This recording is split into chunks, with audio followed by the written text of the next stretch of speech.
Olá, espero que esteja tudo bem com vocês. Em nome de Jesus. Aleluia.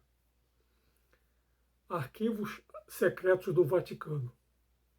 Não faço estes vídeos para agradar ou para brigar com ninguém, mas para expor a verdade de Deus de forma nua, crua e direta. O que será que existe de tão secreto na gigantesca biblioteca do Vaticano? O que será?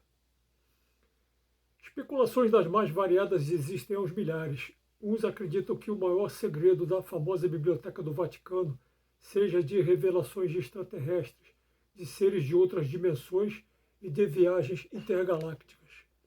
Outros acreditam que existam livros escritos por anjos bons e também por demônios. Outros acreditam que a Arca da Aliança esteja lá, protegida dentro de um cofre de chumbo, para que não represente perigo para os que chegarem perto dela. Outros acreditam que ali estejam relíquias que não podem ser reveladas.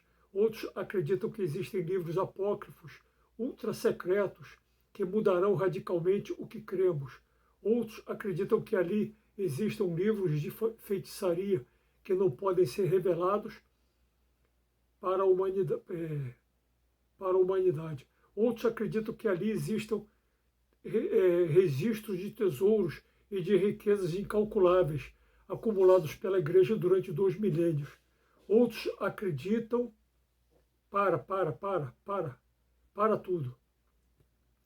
O maior segredo da vastíssima Biblioteca do Vaticano não tem nada de místico ou de sobrenatural, nem nada de absurdamente extraordinário, mas sim se trata de um compilado de manuscritos antiquíssimos, escritos pelos maiores teólogos dos 5 primeiros séculos da era cristã, mais conhecidos como os padres da Igreja entre os católicos, ou os pais da Igreja entre os estudiosos e teólogos protestantes em geral.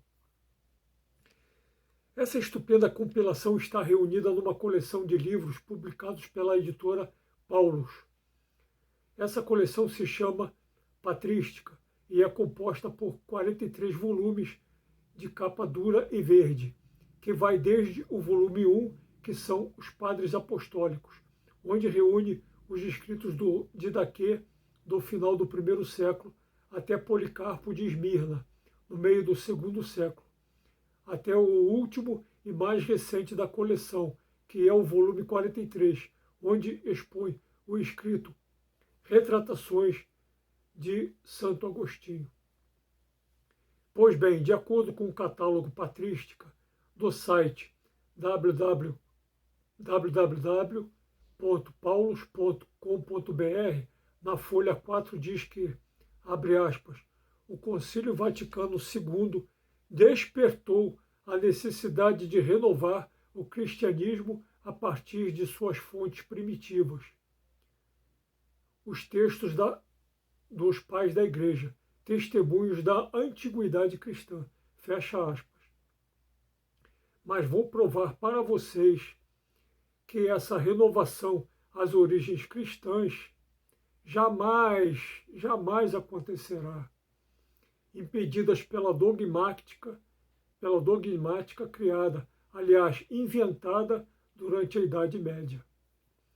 Nessa coleção patrística existe um volume número 20 de Orígenes, de Alexandria, intitulado Contra Celso. Esse escrito tem 2 poderosos testemunhos a seu favor, que é o livro Patrologia, de Berthold Altaner e Alfred Stuiber, também publicado pela editora Paulus, na página 209, onde diz, abre aspas, Contra Celso, 8 livros, é a mais importante apologia pré-nicena, fecha aspas. Ou seja, o mais importante livro de apologia cristã desde as origens até o ano 325. E também o excelente livro Origem e Transmissão do Texto do Novo Testamento, de Wilson Paroche, na página 79, onde diz, abre aspas, Contra Celso, a defesa mais profunda e convincente da fé cristã que o mundo antigo produziu, fecha aspas. Outro livro extraordinário de Orígenes de Alexandria é o Tratado sobre os Princípios, que é o volume número 30 da coleção patrística da editora Paulus. Esse livro recebe o maior elogio do maior teólogo católico do Brasil, o saudoso Dom Estevão Tavares Bittencourt, no seu curso de Patrologia, publicado em 2003 pela Escola Mater Ecclesiae, onde no final da página 65 diz que o Tratado sobre os Princípios, abre aspas, é a obra mais importante de Orígenes, o mais antigo manual de teologia sistemática, fecha aspas. São Jerônimo, o maior especialista bíblico do século V, declarou que Orígenes foi, abre aspas, o maior mestre desde os apóstolos. O maior mestre desde os apóstolos. Fecha aspas. Como está nos livros História do Cristianismo, de Paul Johnson, na página 136. E Depois de Jesus, o triunfo do cristianismo, das seleções Redders de Geste, na página 158. Abre aspas. Somente Orígenes citou o Novo Testamento mais de 32 mil vezes. Mais de 32 mil vezes. Ou seja, mais que todos os autores do segundo e terceiro séculos combinados. Fecha aspas. Origem e transmissão do texto do Novo Testamento, no meio da página 73. Os maiores teólogos dos 5 primeiros séculos se inspiraram e muito, nos escritos de Orígenes de Alexandria, como, por exemplo, São Gregório de Nissa, que foi o seu maior discípulo, e vários outros santos, como Ambrósio de Milão, Hilário de Poitiers, Basílio Magno, Agostinho de Hipona, o próprio Jerônimo e etc. A teologia principal de Orígenes defendia que nenhum ser humano ficará eternamente sendo supliciado no inferno, mas que cada um permanecerá ali, sendo supliciado e torturado por um tempo e uma intensidade proporcional aos pecados que cometeu durante a sua vida. Meus amigos, é verdade. Orígenes jamais foi acusado de heresia durante, abre aspas, 3 séculos após a sua morte, fecha aspas, que ocorreu em 253, como está no livro Os Padres da Igreja, séculos 1 ao 4, na página 94. Mas exatos 3 séculos após a sua morte, no Concílio de 553, seus escritos foram condenados, assim como todos aqueles que acreditam que nenhum ser humano ficará eternamente no inferno. Fiz um vídeo para o YouTube intitulado Os Bastidores do Concílio de 553 DC, onde explico detalhadamente que esse concílio foi convocado por um imperador tirano e não por um papa, e que esse imperador queria, com esse concílio, defender a heresia cristológica do monofisismo. E para esse fim teve que rechaçar todos os escritos de Orígenes e de seus discípulos, os originistas. Explico que esse imperador sequestrou,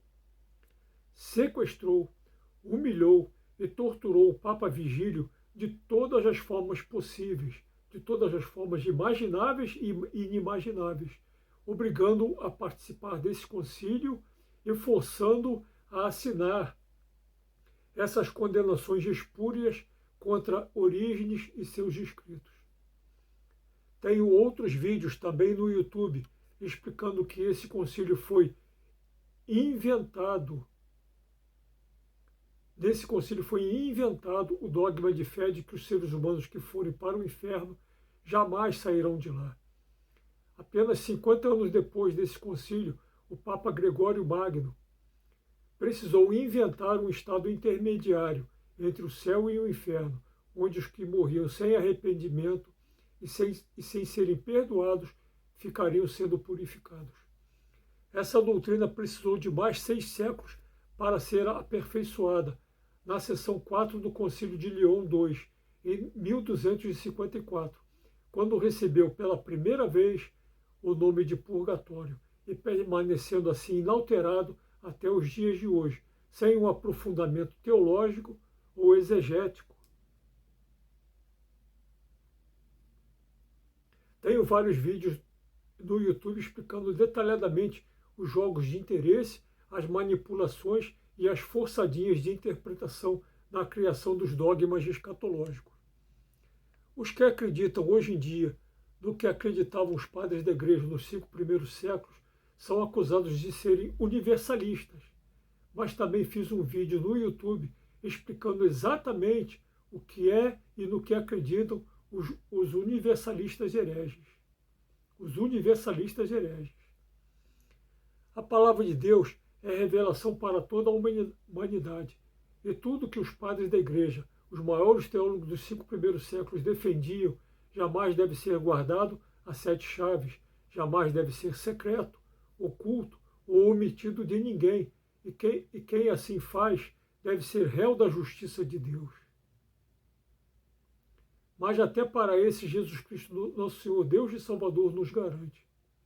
Abre aspas. Em verdade te digo, dali não sairás enquanto não pagares o último centavo. Fecha aspas. Mateus 5, 26. Também já fiz um vídeo no YouTube explicando detalhadamente esse texto bíblico. Peço perdão de coração aos que forem incapazes de compreender o conteúdo dos meus vídeos.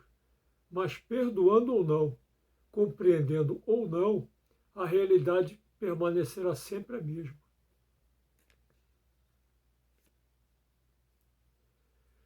Que Jesus Cristo, nosso Senhor, Deus e Salvador, tenha misericórdia de todos nós. Aleluia. Louvado seja Deus.